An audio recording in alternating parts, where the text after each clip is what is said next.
தமிழாரம் தொலைக்காட்சியின் பிரதான செய்திகள். முதலில் தலைப்புச் செய்திகள். யாழில் விபச்சார விடுதி முற்றுகை, சிக்கிய பெண்கள். சூடுபிடிக்கும் ஜனாதிபதி தேர்தல், அதிகரிக்கும் வாக்காளர்களின் எண்ணிக்கை.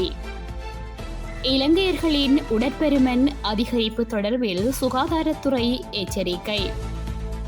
யாழில் அதிக வெப்பத்தால் பலியான குடும்பஸ்தர்.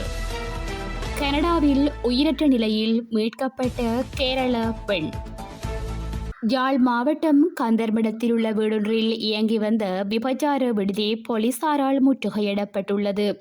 யாழ் மாவட்ட போலீஸ் புலனாய்வு பிரிவினருக்கு கிடைத்த தகவலின் அடிப்படையில் யாழ் மாவட்ட குற்றத்தடுப்பு பிரிவினருடன் இணைந்து பலாலி வீதி, கந்தர்மடம், மணற்தரை வீதியில் இயங்கிய விபச்சார விடுதியை முற்றுகையிட்டனர்.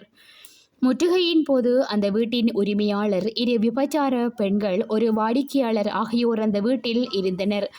மற்றொருவர் மதில் பாய்ந்து ஓடிவிட்டார். அவர் தப்பியோடும் போது தொலைபேசி கீழே விழுந்ததில் அதை மீட்டு போலீசார் பரிசோதனை செய்ததில் அவர் அல்லைப்பட்டியை சேர்ந்தவர் என்பது கண்டுபிடிக்கப்பட்டுள்ளது. விபச்சார பெண்கள் நீர்வேலி, பருத்தித்துறை பகுதிகளை சேர்ந்த 23, 28 வயதானவர்கள். அவர்களிடம் வந்த வாடிக்கையாளர் கோப்பாயை சேர்ந்த 24 வயது இளைஞன் என தெரிய வந்துள்ளது. சமீபத்தில் யாழ்ப்பாணம் சுண்டுக்குழி மகளிர் கல்லூரிக்கு அருகில் விபச்சார விடுதியொன்று சிக்கியது. அது சிக்கியதை தொடர்ந்து அந்த விடுதியை நடத்திய நபர் இந்த விடுதியுடன் தொடர்புபட்டு செயற்பட்டதாக கைதான பெண்ணொருவர் தெரிவித்தார். குறித்த நபர் வெள்ளை நிற முச்சக்கர வண்டியில் தன்னை இந்த விடுதியில் கொண்டு வந்து இறக்கிவிட்டதாகவும் அவரே வாடிக்கையாளர்களை அனுப்பி வைப்பதாகவும் தெரிவித்துள்ளார். இது தவிர யாழ் நல்லூரில் லோன்றி நடத்தும் ஒருவரும் இந்த விபச்சார வலையமைப்பில் உள்ளார். சுண்டுக்குழியில் விபச்சார விடுதிக்கும் அவர் வாடிக்கையாளர்களை அனுப்பி வைத்து வந்துள்ளார். தற்போது சிக்கிய விடுதியில் கைதான பெண்ணொருவரிற்கான வாடிக்கையாளரை அந்த லோன்றி நடத்துபவரே அனுப்பி வைத்து வருகிறார். 2 பெண்களிடமும் பாலியல் சேவை பெறுவதற்காக நபரொருவரிடம் 7000 ரூபாய் முகவர்களால் வாங்கப்படுகின்றது. இதில் 2000 ரூபாய் இந்த பெண்களிடம் வழங்கப்படுகின்றது. நாளாந்தம் தலா 6 அல்லது 7 பேருக்கு அதிகமானவர்களுக்கு பாலியல் சேவை வழங்குவதாக கைதான 2 யுவதிகளும் தெரிவித்துள்ளனர். யாழ்ப்பாணத்தில் இயங்கும் சில அழகு நிலையங்களூடாகவும் இந்த முகவர்கள் விபச்சார அழகிகளை பெறுவதற்கு வருவதாகவும், சில சிங்கள விபச்சார பெண்களை நகரில் தங்க வைத்து விபச்சாரம் நடத்தி வருவதாகவும் கைதான பெண்கள் தெரிவித்துள்ளனர். கைதானவர்கள் தற்போது யாழ் போலீஸ் நிலையத்தில் தடுத்து வைக்கப்பட்டுள்ளனர். நாளை அவர்கள் நீதிமன்றத்தில் முற்படுத்தப்படுவார்கள் என போலீசார் தெரிவித்துள்ளனர். 18 வயதை பூர்த்தி செய்த 10 லட்சம் புதிய வாக்காளர்கள் ஜனாதிபதி தேர்தலில் வாக்களிக்க தகுதி பெற்றிருப்பதாக தேர்தல்கள் ஆணைக்குழு தெரிவித்துள்ளது. இதேவேளை 2024ஆம் ஆண்டிற்கான ஜனாதிபதி தேர்தலில் சுமார் 1,70,00,000 வாக்காளர்கள் வாக்களிக்க தகுதி பெற்றிருப்பதாக அந்த ஆணைக்குழு தெரிவித்துள்ளது. இந்நிலையில் ஜனாதிபதி தேர்தலுக்கு 1000 கோடி ரூபாய் நிதி ஒதுக்கப்பட்டுள்ளதாகவும் தேர்தல்கள் ஆணைக்குழு தெரிவித்துள்ளது.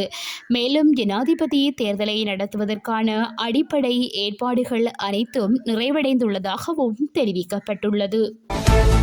இலங்கையில் 46% பெண்களும் 10% பாடசாலை மாணவர்களும் உடற்பருமனுடன் இருப்பதாக சுகாதார அமைச்சின் செயலாளர் பாலித மகிபால எச்சரித்துள்ளார். ஊடகவியலாளர்களுக்கு சுகாதாரம் தொடர்பான விடயங்கள் குறித்து விளக்கமளிக்கும் விரிவுரையின் போதே இதனை குறிப்பிட்டுள்ளார். இலங்கையில் 89% மரணங்கள் புற்றுநோய், இதய நோய், நுரையீரல் நோய் மற்றும் நீரிழிவு போன்ற தொற்றா நோய்களால் ஏற்படுகின்றது. இதில் பெரும்பாலான இலங்கையர்கள் இதய நோய் மற்றும் பக்கவாதம் காரணமாக உயிரிழந்துள்ளனர். வருடாந்தம் சுமார் 60,000 இலங்கையர்கள் பக்கவாதத்தால் பாதிக்கப்படுகின்றனர். இதனால் கடந்த வருடம் 4000 பேர் உயிரிழந்துள்ளனர். இதேவேளை தொற்றா நோய்களுக்கு உடற்பருமன் ஒரு முக்கிய காரணியாக இருப்பதாகவும் சுகாதார அமைச்சின் செயலாளர் பாலித மகிபால குறிப்பிட்டுள்ளார். அதிக வெப்பம் காரணமாக யாழ்ப்பாணம் புன்னாலைக்கட்டுவன் பகுதியில் கடந்த 8ஆம் தேதி குடும்பஸ்தரொருவர் உயிரிழந்துள்ளார். இதன்போது அந்த பகுதியைச் சேர்ந்த சிவஞானம் ஜெயக்குமார் என்ற 45 வயதான குடும்பஸ்தரே உயிரிழந்துள்ளார். குறித்த நபர் நேற்று மதியம் 1:45 மணியளவில் மதுபோதையில் இருந்ததை அவரது மகள் அவதானித்துள்ளார். பின்னர் 3:30 மணியளவில் அவர் வெயிலில் கீழே விழுந்திருந்ததை அவதானித்துள்ளார். அருகில் சென்று பார்த்த வேளை அவர் உயிரிழந்து காணப்பட்டார். அவரது சடலம் மீட்கப்பட்டு தெல்லிப்பளை வைத்தியசாலைக்கு கொண்டு செல்லப்பட்டு அங்கிருந்து யாழ் போதனா வைத்தியசாலைக்கு கொண்டு செல்லப்பட்டு அங்கு உடற்கூற்று பரிசோதனைகள் மேற்கொள்ளப்பட்டது.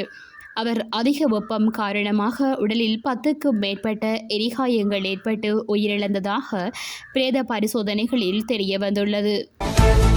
கனடாவில் தன் கணவருடன் வாழ்ந்து வந்த கேரள பெண்ணொருவர் சடலமாக கண்டெடுக்கப்பட்டுள்ளார்.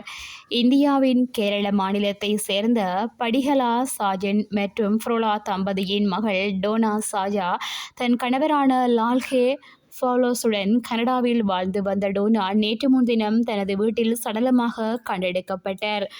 அவர்கள் இருவரும் 8 வருடங்களாக கனடாவில் கணக்காளர்களாக பணியாற்றி வருகின்றனர். அவர்களுக்கு திருமணமாகி 3 ஆண்டுகளாகிறது. நேற்று முன்தினம் அவர்கள் வாழ்ந்து வந்த வீடு பூட்டி கிடைப்பதைக் கண்டு அக்கம் பக்கத்தினர் போலீசாருக்கு தகவல் அளித்துள்ளனர். வீட்டில் நுழைந்து பார்த்தபோது டோனா இறந்து கிடப்பதை போலீசார் கண்டுள்ளனர். இதற்கிடையில் டோனாவின் கணவரான லாலை காணவில்லை. ஆகவே அவரை தேடும் முயற்சியில் போலீசார் இறங்கியுள்ளனர். இத்துடன் செய்திகள் நிறைவடைகின்றன.